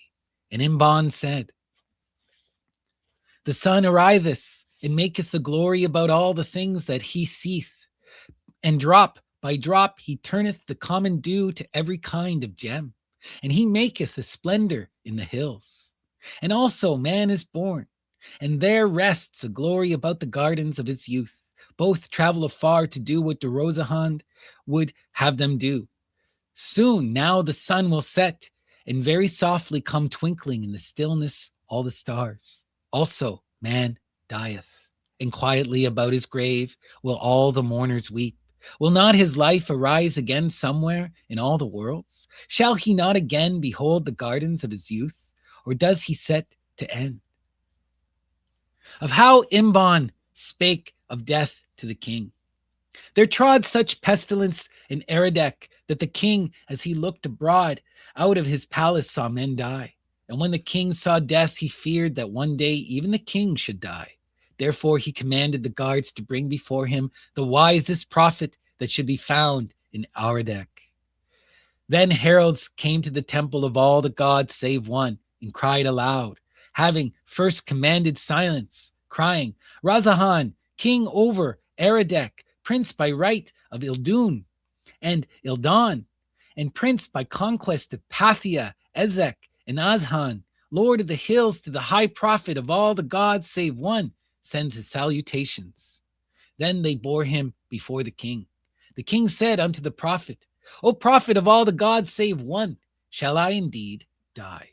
And the prophet answered, O king, thy people may not rejoice forever, and some day the king will die. And the king answered, This may be so, but certainly thou shalt die. It may be that one day I shall die, but till then the lives of the people are in my hands. Then guards led the prophet away, and there arose prophets in Eredek who spake not of death to kings. Oh, wow. The king killed the prophet Imban. Oh, man. Tyrants be tyranting. Wow. Okay, let's continue. Of Ood, men say that if thou comest to Sundari, beyond all the plains, and shalt climb to his summit before thou art seized by the avalanche, which sitteth always on his slopes, that then there lie before thee many peaks, and if thou shalt climb these and cross their valleys, of which there be 7, and also 7 peaks, thou shalt come at last to the land of forgotten hills, where amid many valleys and white snow there standeth the great temple of one God only. Therein is a dreaming prophet who doeth not, and a drowsy priesthood about him. These be the priests of Mana Yud Shushai. Within the temple it is forbidden to work. Also it is forbidden to pray. Night differeth not from day within its doors. They rest as manna rests. And the name of their prophet is Ood. Ood is a greater prophet than all of the prophets of earth. And it hath been said by some that were Ood and his priests to pray, chanting all together and calling upon Mana Yud Shushai, that Mana Yud Shushai would then awake. For surely he would hear the prayers of his own prophet. Then there would be worlds no more. There is also another way to the land of forgotten hills, which is a smooth road and a straight one that lies through the heart of the mountains. But for certain hidden reasons, it were better for thee to go by the peaks and snow, even though thou shouldst perish by the way, than that thou shouldst seek to come to the home of Ood by the smooth, straight road. The river. There arises a river in Pegana that is neither a river of water nor yet a river of fire, and it flows through the skies and the worlds to the rim of the worlds, a river of silence. Through all the worlds are sounds, the noises of moving and the echoes of voices and song, but upon the river is no sound ever heard, for there all echoes die.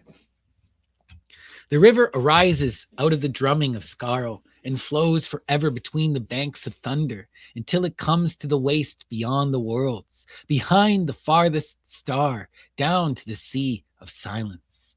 I lay in the desert beyond all cities and sounds, and above me flowed the river of silence through the sky. And on the desert's edge, night fought against the sun and suddenly conquered. Then on the river I saw the dream-built ship of the god Yoharneth Lahai, whose great prow lifted gray into the air above the river of silence. Her timbers were old and dreamed. Oh, look at that. The ship of Yoharneth Lahai. Beautiful. Okay, so her timbers were old and dreamed long ago, and poets' fancies made her tall, straight masts, and her rigging was wrought out of the people's hopes. Upon her deck were rowers with dream-made oars, and the rowers were the people of men's fancies, and princes of old story, and people who had died, and people who had never been. There swung forward and swung back to row Yoharneth Lahai through the worlds with never a sound of rowing. Forever on every wind flowed up to Pegana the hopes and the fancies of the people which have no home in the worlds, and there Yoharneth Lahai weaves them into dreams to take them to the people again. And every night in his dream-built ship, Yoharneth Lahai setteth forth with all his dreams on board to take again their old hopes back to the people and all forgotten fancies.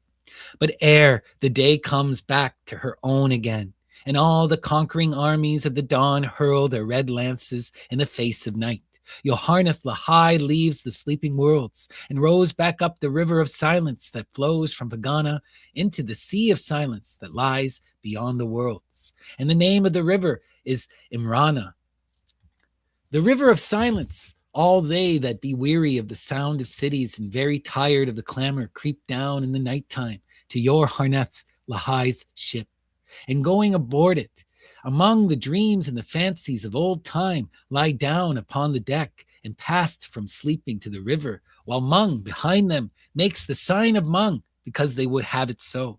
And lying there upon the deck among their own remembered fancies and songs that were never sung, they drift up Imrana ere the dawn, where the sound of the cities comes not, nor the voice of the thunder is heard, nor the midnight howl of pain as he gnaws at the bodies of men.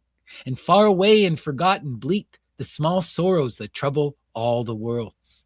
But where the river flows through Pegana's gates, between the great twin constellations Yum and Gotham, where Yum stands sentinel upon the left and Gotham upon the right, there sits Sarami, the lord of all forgetting.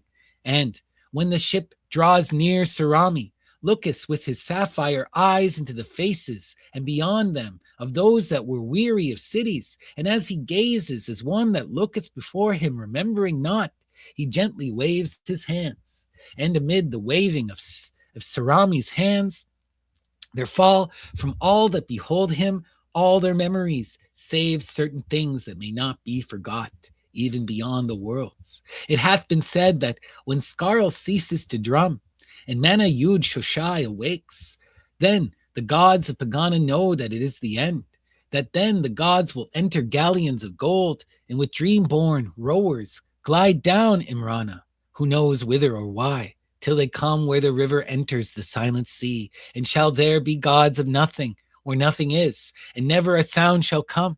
And far away upon the river's banks shall bay their old hound Time, that shall seek to rend his masters, while Mana Yud Shushai shall think some other plan concerning gods and the worlds.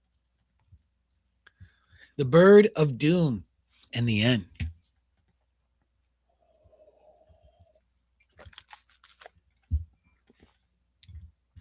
For at the last shall the thunder, fleeing to escape from the doom of the gods, roar horribly among the worlds. In time, the hound of the gods shall bay hungrily at his masters, because he is lean with age.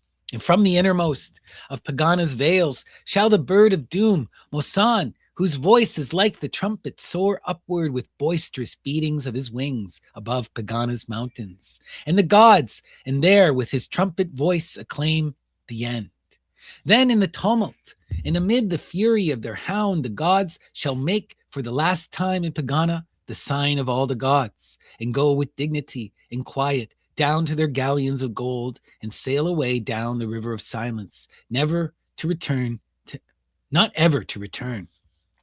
Then shall the river overflow its banks, and a tide come setting in from the silent sea, till all the worlds and the skies are drowned in silence. While Mana Yud Shoshai, in the middle of all, sits deep in thought. In the hound Time, when all the worlds and cities are swept away, whereon he used to raven, having no more to devour, shall suddenly die. But there are some that hold that this is the heresy of the Cygoths, that when the gods go down at last into their galleons of gold, Mung shall turn alone, and setting his back against Tiragabol of Trehagobol, and wielding the sword of severing, which is called death, shall fight out his last fight with the hound Time, his empty scabbard sleep clattering loose beside him.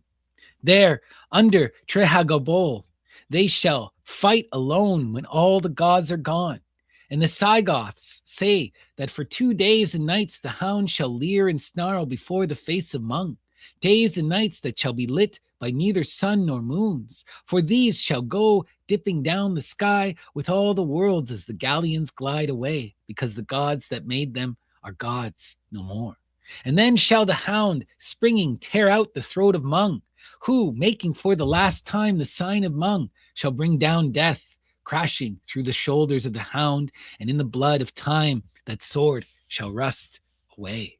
Then shall Mana Yud Shoshai be all alone with neither death nor time, and never the hours singing in his ears, nor the swish of the passing lives. But far away from Pegana shall go the galleons of gold that bear the gods away, upon whose faces shall be utter calm, because they are the gods, knowing that it is the end. Beautiful, guys. And there we go.